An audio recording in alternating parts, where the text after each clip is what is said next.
ये घटना दिल्ली में पढ़ने वाले अभिनव के साथ 2012 में घटी थी, जब वो 21 साल का था। अभिनव का दिल्ली यूनिवर्सिटी के हिंदू कॉलेज में एडमिशन हुआ था। दिल्ली आने के बाद कुछ दिन उसने अपने करीबी दोस्त राजीव के पीजी में गुजारे थे। राजीव अपने कॉलेज के दोस्तों के साथ रहता था। बहुत सारे लोग घर में होने की वजह से अभिनव को वहाँ पढ़ाई करने के लिए शांति नहीं मिलती थी, तो उसने अपने कैंपस के पास ही दिल्ली के विजयनगर में एक फ्लैट ले लिया था। पर उसे नहीं पता था कि उस फ्लैट में कुछ ऐसा है जो उसे कभी उस फ्लैट से निकलने ही नहीं देगा। अभिनव उस फ्लैट में संडे को शिफ्ट हुआ था ताकि वो आराम से सेटल हो जाए। शिफ्ट करते करते उसे एक कोने में 2 पुराने झुमके मिले। उसने ज्यादा ना सोचते हुए उन्हें अपने बिस्तर की साइड टेबल की एक पुरानी ड्रॉर में रख दिया। सामान इधर उधर करते हुए अभिनव इतना थक गया था कि बेड पर लेटते ही उसे नींद आ गई। उसकी आंख लगी ही थी कि तभी उसको अपने कान के एकदम पास एक लड़की के रोने की आवाज आने लगी। धीरे धीरे वो आवाज बढ़ने लगी और फिर अचानक बंद हो गई।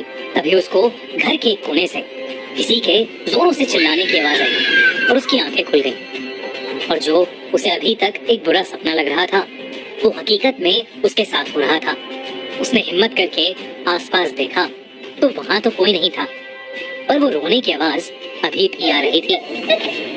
अभिनव ने कमरे से बाहर निकलने की कोशिश की तो उसके कमरे का दरवाजा जाम हो चुका था। वो रोने की आवाज सारी रात अभिनव को सताती रही, लेकिन जैसे ही सुबह हुई वो आवाज बंद हो गई। अभिनव उसके बाद दरवाजे के पास गया तो वो दरवाजा अपने आप ठीक हो गया था। अभिनव ने पूरा घर छाना, लेकिन कहीं पर कुछ भी अनयूजुअल नहीं था। सब एकदम ठीक था, क्योंकि रात में अभिनव की नींद पूरी नहीं हुई थी, तो वो बाहर निकलकर सोफे पर ही जाकर सो गया। कुछ देर सोने के बाद जब वो उठा तो उसने अपने दोस्तों को फोन करके पिछली रात के बारे में बताया, पर सबने उसको यही कहा कि ये जरूर उसकी थकान का नतीजा है और कुछ नहीं। उसने अपने दोस्त राजीव को अपने पास बुलाने की कोशिश भी की, पर क्योंकि उसके एग्जाम चल रहे थे तो वो उस दिन नहीं आ पाया। अभिनव को भी सबसे बात करके यही लगा कि वो सब उसका वहम है, लेकिन फिर भी दिन भर पढ़ने के बाद उसने डिसाइड किया कि वो उस रात अपने बेडरूम में नहीं बल्कि बाहर लिविंग रूम के सोफे पर ही सोएगा। पढ़ने के बाद सोफे पर लेटते ही उसे नींद आ गई। कई घंटे बीत गए पर कुछ नहीं हुआ। तभी अचानक से अभिनव को वही रोने की आवाज सुनाई दी और उसको ऐसा महसूस होने लगा जैसे कोई उसको खींच रहा है। लेकिन जैसे ही अभिनव की नींद टूटी और आंखें खुली तो उसने देखा कि वहां कोई नहीं था। उसे लगा ये फिर से उसका वहम है और वो सब कुछ इग्नोर करके फिर से सोने चला गया। कुछ ही देर में दोबारा उसकी आंख लग गई, लेकिन थोड़ी देर में उसे वही रोने की आवाज सताने लगी और इस बार वो एक अजीब सी घुटन महसूस करने लगा। सारी रात उसके साथ यही होता रहा। अगले दिन अभिनव ने अपने फ्लैट के आसपास के लोगों से बात करने की कोशिश की, पर जो कुछ भी हो रहा था उसके बारे में उन्हें कुछ नहीं पता था, क्योंकि वहाँ पर रहने वाले लोग कॉलेज स्टूडेंट्स थे जो 1-2 साल पहले ही वहाँ आए थे। उसने परेशान होकर जब फ्लैट ओनर को कॉल किया तो उसका भी फोन नहीं लग रहा था। अभिनव ने सबकी सलाह मानकर एक साइकियाट्रिस्ट को कंसल्ट किया, जिसने उसके अलग अलग टेस्ट किए, पर उसे कुछ नहीं मिला। उस साइकियाट्रिस्ट ने अभिनव को समझाया कि कभी कभार भारी थकान और स्ट्रेस से ये सब हो जाता है और उसे कुछ स्लीपिंग पिल्स दे दी। स्लीपिंग पिल्स लेकर अभिनव सो तो जाता था, पर अब उसको अपने सपनों में एक लड़की दिखने लगी थी जो जोर जोर से एक कोने में बैठकर रोती थी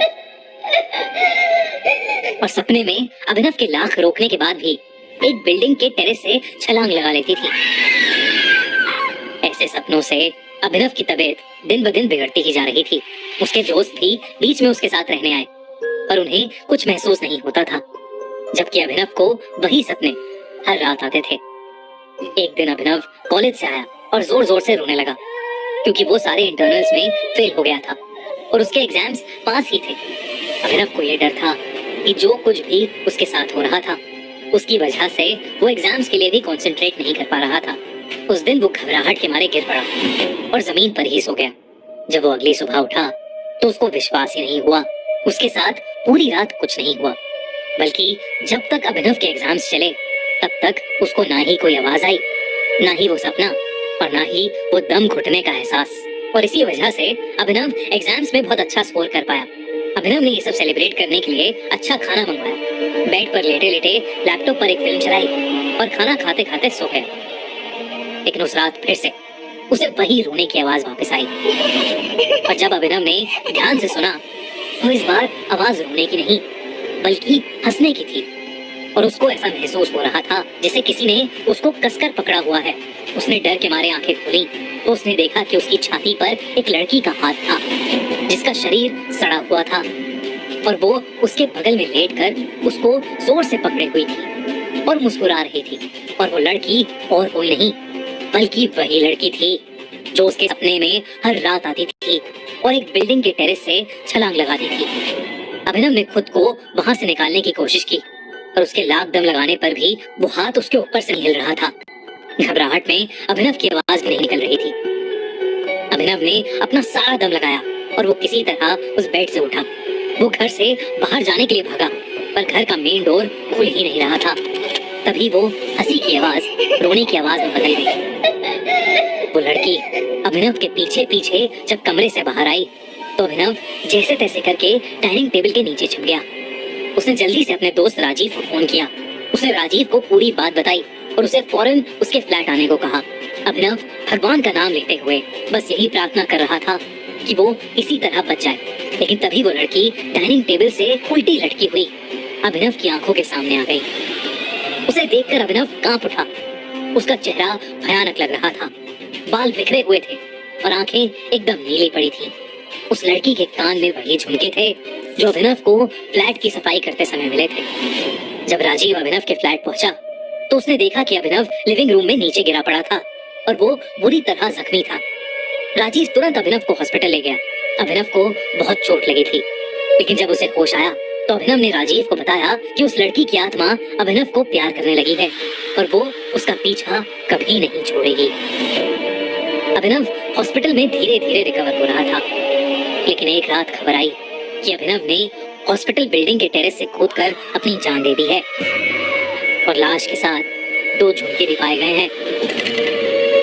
राजीव को कभी समझ नहीं आया कि अभिनव दिमागी रूप से बीमार था या सचमुच उस लड़की की आत्मा ने उसके साथ ये सब किया था। खैर जो भी हो, उसने अपने जिगरी दोस्त को हमेशा हमेशा के लिए खो दिया था।